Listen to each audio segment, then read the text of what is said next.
देखिए, मुस्लिम समुदाय से हम कोई विरोध नहीं है हमारा।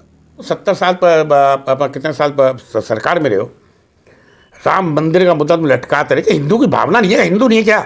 मोदी जी की चौथी गारंटी थी, सरकार को लाइए राम मंदिर बनाएंगे। और ये इनके राहुल गांधी जी जो फैक्ट्री के अंदर आलू उगाते हैं, खुले शब्दों में कह रहा हूं, चोर को चोर पसंद होता है, चोर की दोस्ती चोर से होती है जी, डाकू की दोस्ती डाकू से होती है, और साधु की दोस्ती साधु से होती है। दिल्ली में कौन लाया था केजरीवाल को? नमस्कार, मैं प्रमोद गोस्वामी और आप देख रहे हैं युवा सियासत टीवी। देश में इस वक्त चुनावी माहौल है। राजस्थान में भी चुनाव, विधानसभा चुनाव चल रहा है। अब हम राजस्थान पे बात करेंगे। राजस्थान में चुनाव की सरगर्मियां तेज हो रखी है और इसी को लेकर भारतीय जनता पार्टी दिल्ली प्रदेश के व्यापार प्रकोष्ठ के सह संयोजक रामदास मल्लिक जी हमारे साथ मौजूद हैं। मैं आपको बता दूं, पिछले 1 महीने से रामदास मल्लिक जी राजस्थान के दौरे पे हैं, चुनाव प्रचार में जुटे हुए हैं, पार्टी के प्रेस कॉन्फ्रेंस में शामिल हो रहे हैं और पार्टी के लिए वहाँ पूरी तरह से चुनाव प्रचार में लगे हुए हैं। इस वक्त हमारे साथ बात करने के लिए मल्लिक साहब हैं। मल्लिक साहब, जिस तरह से राजस्थान में चुनाव सरगर्मियां तेज़ हो रही है, मैं देखा आप काफ़ी समय से जो है राजस्थान में दौरा कर रहे हैं, जितने भी सभाएं होती हैं वहाँ भी आप मौजूद रहते हैं, प्रेस कॉन्फ्रेंस हो रही है वहाँ भी मौजूद रहते हैं, पार्टी के प्रचार में जुटे हुए हैं। लेकिन एक सवाल मेरा है, भारतीय जनता पार्टी और अक्सर तुष्टीकरण की बात करती है राजस्थान कांग्रेस को लेकर, क्या कहेंगे आप? देखिए, जब से हिंदुस्तान आजाद हुआ, कांग्रेस ने तुष्टीकरण की नीति तभी से अपनाई, जी, तब से इनको, अब मैं खुल के बोल देता हूं, आज मुस्लिम वोट चाहिए होते हैं। इन्होंने कभी भी हिंदुओं के मत की परवाह नहीं की। जैसे मुगलों के टाइम हिंदुओं को गुलाम बनाया जाता था, हिंदुओं को दबाया जाता था, हिंदुओं को कुचला जाता था। एक सनातनी मुल्क है, सनातन धर्म पर आधारित मुल्क है हिंदू भारत जो है, और अच्छी पुरानी परंपरा से चलने वाला मुल्क है, भाईचारा शांति का मुल्क है ये। उसी मुगलों की नीति को, अब ध्यान देना मेरी बात पे, उसी मुगलों की नीति को अपनाते हुए कांग्रेस ने उस नीति को अपनाया तुष्टीकरण की। जो कांग्रेस पार्टी है, अब कई बातें हम पूछ सकते हैं इनसे, और पूछनी चाहिए भी। राहुल गांधी अपने दादाजी का नाम बताए, वो किस धर्म से थे? अपनी मम्मी का नाम बताए, मां का, वो किस धर्म से है? मैं कोई आरोप नहीं लगा रहा, मैं सच्चाई पे जा रहा हूं जी। बताइए कि आपके दादाजी का नाम क्या था, वो किस धर्म से ताल्लुक रखते थे? आपकी माताजी का क्या नाम है, वो किस धर्म से ताल्लुक रखती हैं? ऐसा होता है क्या? और दूसरा जो बड़ा क्वेश्चन आपने किया, प्रश्न तुष्टीकरण का, राजस्थान के अंदर रामनवमी का जुलूस निकला। तो अरे भैया, अपने देश में नहीं निकाले, कहां निकालेंगे हम? पाकिस्तान में निकालेंगे क्या रामनवमी का? जी, रामनवमी पाकिस्तान में बनाएंगे हम?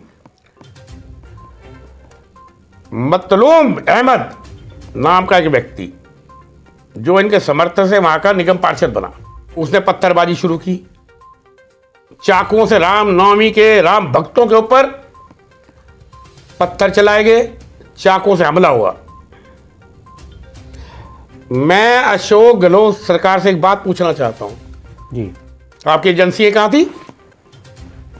अरे वहां की एजेंसी भी हैं, पता होगा उन्हें कि जुलूस के ऊपर उपद्रव होगा, जुलूस निकलने वाला है।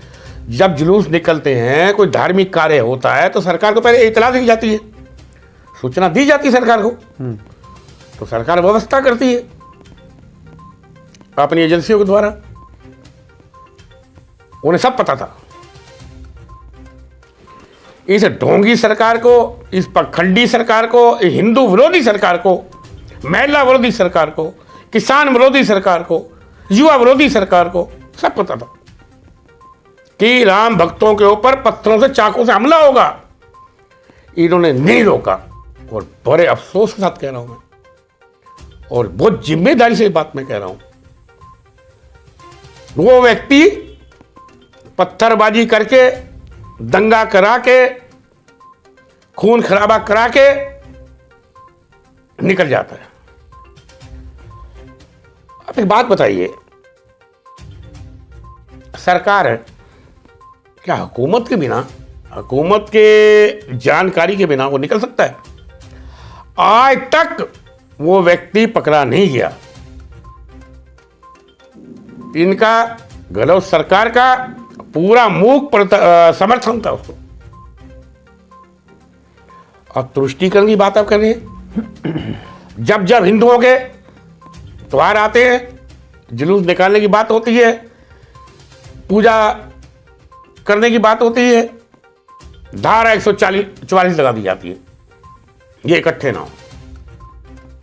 ये क्या कहा है? जब दूसरे संप्रदाय का कोई होता है तो वहां कुछ नहीं। ये क्या कर रही है ये? पहले ही यूपी में होता था काम, उत्तर प्रदेश के अंदर ये काम होता था पहले। अब वही काम ये राजस्थान में हो रहा है। और बड़ी ये गंभीर बात आपको बता रहा हूं, उत्तर प्रदेश के अंदर योगी जी की सरकार है, वहां से ये जितने दंगाई, आतंकवादी, पत्थरबाज, चाकूबाज, वहां से सारे भाग के ही राजस्थान में आ गए। इन लोगों को संरक्षण चाहिए ना। इन लोगों को कांग्रेस की सरकार में संरक्षण मिलता है। जितने हिंदू विरोधी हैं, इन्हें कांग्रेस सरकार ही समर्थन देती। अब चलिए, मेरा दूसरा सवाल था, राजस्थान कांग्रेस ने कल, आपको भी जानकारी है कि उन्होंने मैनिफेस्टो लॉन्च की है, और उन्होंने मुख्य जो 7 गारंटियां हैं वो बड़ी ज़बरदस्त उन्होंने दी है। तो मेरा सवाल ये है कि जो उनकी 7 गारंटियां हैं उसमें कई है 50 लाख की बीमा भी है, चिरंजीवी की तहत में आपका 4 लाख है सरकारी नौकरियों की बात की है, 10 लाख युवाओं की रोजगार की बात की है, 500 रुपये की सिलेंडर जो है वो 400 रुपये में देने की बात की है, 2 लाख किसानों के ऋण मुफ्त देने की बात की है बिना ब्याज की। तो इन सब के बीच में भारतीय जनता पार्टी राजस्थान में अपने आप को कहाँ पाती है? देखिए, पहले मैं पहले वाली बात को कंप्लीट कर लूं जी। मैं खुले शब्दों में कह रहा हूं आपको, हिंदुओं के एक हाथ में माला है तो दूसरे हाथ में भाला भी है। अब रहा आपका दूसरा क्वेश्चन, गारंटी का, मैनिफेस्टो का। सरकार को 5 साल हो गए, अशोक सरकार को, वहां पर गहलोत की। अरे भाई, इनकी अपनी गारंटी नहीं है। ये किस गारंटी पे सरकार चला रहे थे? कौन सी गारंटी? आते ही फूट पड़ी, विधायक टूटे और जनता लूटी वहां की, प्रदेश की। इनके युवा नेता, मैं पहले भी कह रहा हूं, इनके सरकार में ही विरोध हुआ। कोई हमने तो विरोध नहीं किया, हमारी पार्टी ने इनके अंदर विरोध नहीं डाला। वो तो आपने देखा, आपको पता ही है। जब जिस व्यक्ति की अपनी गारंटी नहीं है, वो दूसरों गारंटी क्या देगा? अब रही गारंटी की बात, गारंटी देश की है, गारंटी है हिंदुस्तान, भारत की एक गारंटी है ना, भारत की एक गारंटी है प्रधानमंत्री नरेंद्र मोदी। दूसरी गारंटी है गृह मंत्री अमित शाह। तीसरी गारंटी है रक्षा मंत्री राजनाथ सिंह की। पहली गारंटी दी गई थी कि मोदी सरकार के अंदर भ्रष्टाचार मुक्त सरकार रहेगी। आज 9 साल हो गए सरकार को, होने वाले 9 साल। किसी मंत्री पे कोई भ्रष्टाचार का आरोप लगाए? बताइए। सबसे पहली गारंटी कि भ्रष्टाचार मुक्त सरकार, ये गारंटी मोदी ने पूरी की। अब दूसरी गारंटी क्या, ये जिसे गारंटी कहते हैं, दूसरी गारंटी है, पहले किसका अकाउंट खुलता था क्या बैंक में? बैंक अकाउंट खुलता था अमीरों के, और जिसका चेकबुक होती थी वो गौरव महसूस करता था कि मेरा अकाउंट है बैंक के अंदर। कोई आम जन बैंक में जाता था तो उससे गारंटी मांगी जाती थी कि आप जो खाताधारी है उसकी गारंटी लाइए। वो बेचारा खाताधारी को ढूंढता था। गरीब, किसान, मजदूर, महिलाएं ये तरसती थी कि हमारा भी अकाउंट हो। दूसरी गारंटी जो मोदी जी ने दी भारत को, यहाँ की जनता को, बिना पैसे, बिना गारंटी सबके अकाउंट खुले। किसान निधि के तहत खुले जी। अब खोलिए अकाउंट। हर एक बैंकों को आदेश दिया गया, कोई पैसा नहीं मांगना, कोई गारंटी नहीं लेनी। गारंटी है तो नरेंद्र मोदी की गारंटी है, आप अकाउंट खोलिए। खुले या नहीं खुले बताओ? दूसरी गारंटी। तीसरी जो गारंटी थी, ये जो अपनी गारंटी लेके घूम रहे हैं 5 के 7 गारंटी लेके, क्या गारंटी थी? धारा 370 हटेगी। यहां हुए शहीद मुखर्जी, ये नारा होता था हमारा जनसंघ के टाइम से, यहां हुए शहीद मुखर्जी वो कश्मीर हमारा है। धारा 370 हटाना दूसरी गारंटी है। तीसरी गारंटी 3 तलाक। देखिए, मुस्लिम समुदाय से हम कोई विरोध नहीं है हमारा जी। कुछ बीच में सेल्फी लोग हर एक समुदाय, हर एक जात बरादरी समुदाय में होते हैं। मुस्लिम बहनें, माताएं हमारी बहन,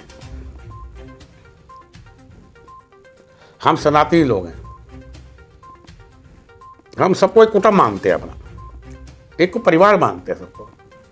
तो वो दुख होता था कि तेरा सुबह ब्याह के आई लड़की, अगले दिन तलाक तलाक तलाक। ये क्या होता है? उसके बाद इनके अंदर एक और था हलाला, वो कुछ होता है, वो ऐसा फिर ऐसा, दोबारा तभी आया।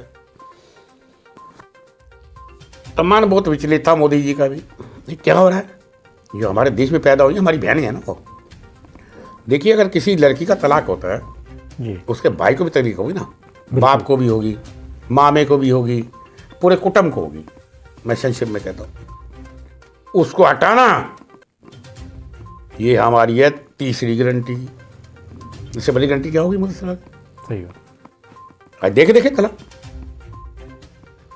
और मैं एक और बड़ी बात बता रहा हूँ, जब से ये कानून बना है मुस्लिम समुदायों के अंदर तलाक की प्रथा बहुत कम, मात्र 1% रहेगी।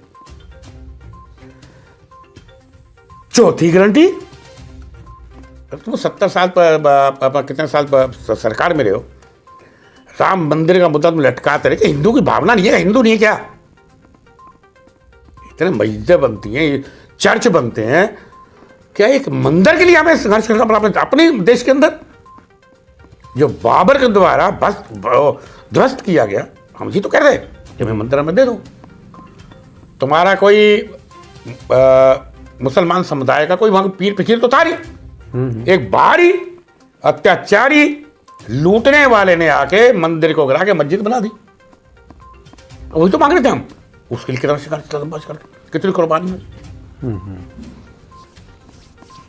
और बड़े अफसोस और दुख के साथ एक बात कहना चाहता हूं मैं, मुलायम सरकार ने गोलियां चलवाई, कितने हिंदू शहीद हुए। मोदी जी की चौथी गारंटी थी, सरकार को लाइए राम मंदिर बनाएंगे। और ये इनके राहुल गांधी जी जो फैक्ट्री के अंदर आलू उगाते हैं, इन्हें ये नहीं पता कि आलू का उपज होता है। चलिए, मैं ये जानना चाहूँगा, जितनी सारी आपने बातें कही है, क्या इन बातों का असर राजस्थान चुनाव और अन्य राज्यों में जो चुनाव है उस पर क्या पड़ेगा? देखिए, राम मंदिर का आपने जिक्र की, चुनाव चल रहा है, राम मंदिर जो है 2 महीने बाद जो है उसका भव्य उद्घाटन होने वाला है। 3 तलाक की आपने बात की, धारा 370 की बात की। तो क्या इन सब चीज़ बातों जो है, जो मोदी सरकार ने इतने बड़े बड़े जो काम किए, क्या इसका प्रभाव इन राज्यों पे पड़ेगा चुनाव पे? उसका फायदा मिलेगा बीजेपी को? देखिए, समय के अनुसार परिवर्तन आता है। जनतंत्र के अंदर, लोकतंत्र में, डेमोक्रेसी में, जमहूरियत कहते हैं जिसे आप, जनता इंतजार करती है अपने मत डालने का दिन का। तो जनता एक ही हथियार है जनता जी। का। उससे पहले बोले तो सरकार अब लाठी चलवाती है, आंदोलन करते हैं लोग, किया बहुत आंदोलन लोगों ने, डंडे का केस बनवाती है। तो जनता अपने अंदर चुप करके समय का इंतजार करती है। और हर एक चौपाल पे, हर एक गांव में, हर एक पंचायत में कहीं भी मिलने जाते हैं, अपनी चर्चा करती है। अब राजस्थान जैसा मुल्क, यहाँ पर मदन मोहन की धरती, भगवान की, केला मैया की धरती, मेहंदी वाले बाबा की धरती, उस धरती के ऊपर इतना अत्याचार होना महिलाओं पे, तो कभी कभी भगवान तो जागते हैं ना। जी जी बिल्कुल। सर मैं भी काफ़ी दिन से राजस्थान घूम रहा हूँ, आप भी घूम रहे हैं, जा रहे हैं, क्या लगता है वहाँ पे? आप भी जा रहे हैं, हर क्षेत्र में जा रहे हैं, क्या माहौल है? बीजेपी क्या वहाँ पे इस बार वापसी करेगी 5 साल बाद? प्रचंड बहुमत से, प्रचंड मैं कह रहा हूँ जी। जितनी अभी हम देख रहे हैं सर्वे हो रहे हैं, जितने सारे बिल्कुल उनसे प्रचंड मैं कहता हूँ, मुंह को लोग इतना गुस्सा है जी। महिला को गाली दी गई, उनके मंत्री ने कहा ये मर्दों वाला, वैसा नहीं जाना चाहता सिर्फ के अंदर। विद्यार्थियों से पेपर लीक, कितना धोखा हुआ, क्या गुस्सा नहीं होगा उनके अंदर? किसानों में गुस्सा नहीं, धोखा हुआ। इनकी गारंटी थी किसानों का कर्जा माफ होगा, हुआ।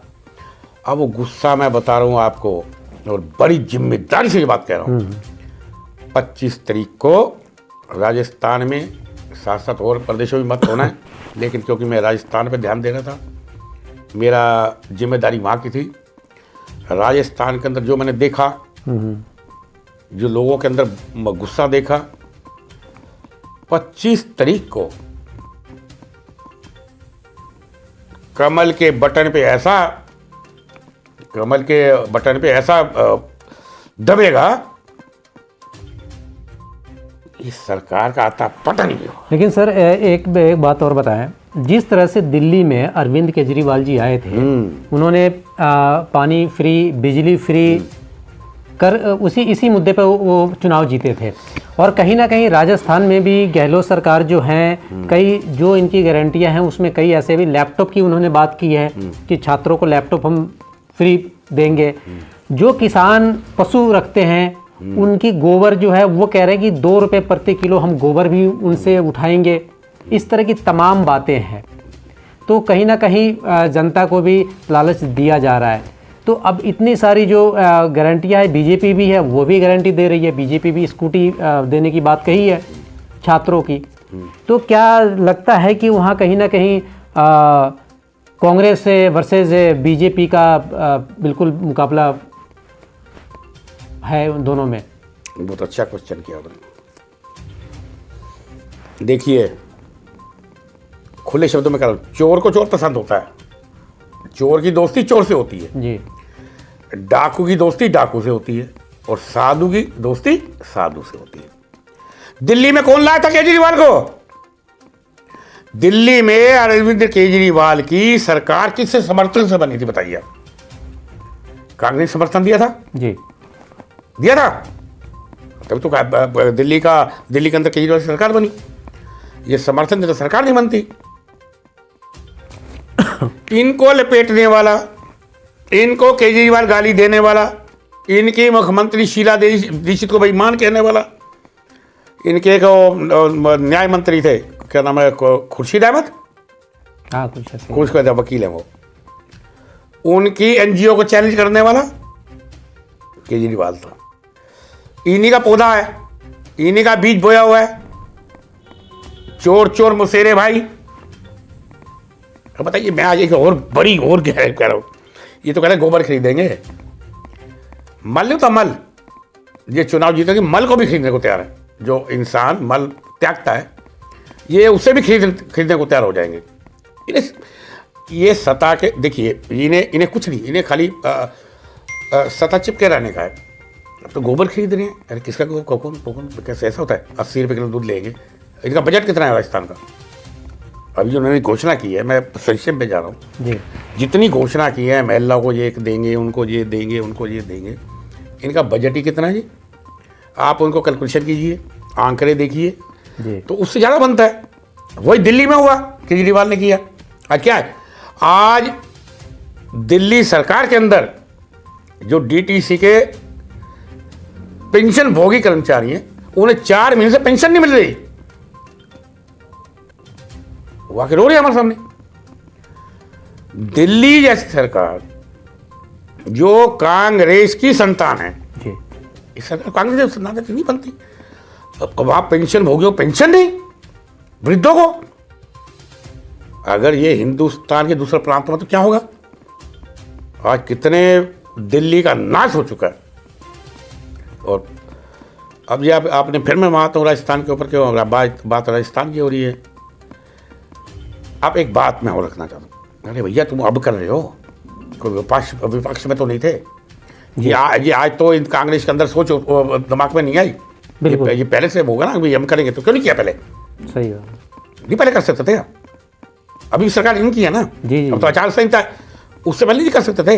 हमारे पास तो सरकार है, तुमने क्यों नहीं किया वो जी? इसका साफ मतलब है, स्पष्ट मतलब है, जनता कोई बेवकूफ़ नहीं, जनता बहुत समझदार है। जो काम कर सकते थे उसे नहीं किया तो आगे कैसे करोगे जी? तो आने वाले चुनाव के अंदर एक बात है, ये जादू टोनों वाली सरकार है, जनता को इन जादू टोनों से बच के रहना चाहिए। चलिए सर, एक आखिरी सवाल, राजस्थान चुनाव मोदी वर्सेस अशोक गहलोत है या मोदी वर्सेस राहुल गांधी? राजस्थान का चुनाव क्या है, मोदी से ही मुकाबला करेंगे, मोदी जी से। राजस्थान का चुनाव है पाप विरोधी, हिंदू विरोधियों को हटाना, महिला विरोधियों को हटाना, जो पेपर लीक करने वाले हैं, भविष्य विरोधियों को हटाना, जिन्होंने नौजवानों का भविष्य खराब किया है। राजस्थान का चुनाव है शांति को लाना वर्सेस बस। राजस्थान का जो चुनाव है, किसान समझ चुका है, किसान विरोधियों को हटाना। राजस्थान वर्सेस किसान, राजस्थान वर्सेस भ्रष्टाचार, राजस्थान कांग्रेस वर्सेस जो कह रहे हैं आप, जिन्होंने भविष्य खराब किया वो है। मोदी जी का क्या मुकाबला है इनका? ये क्या करेंगे मोदी का मुकाबला? मोदी का चुनाव तो 2024 में होगा। ये थे रामदास मलिक जी, दिल्ली प्रदेश भारतीय जनता पार्टी से संयोजक के व्यापार प्रकोष्ठ के। इन्होंने हमारे सारे सवालों का बेखूबी बेखौफ जवाब दिया। नमस्कार। नमस्कार, जय हिंद।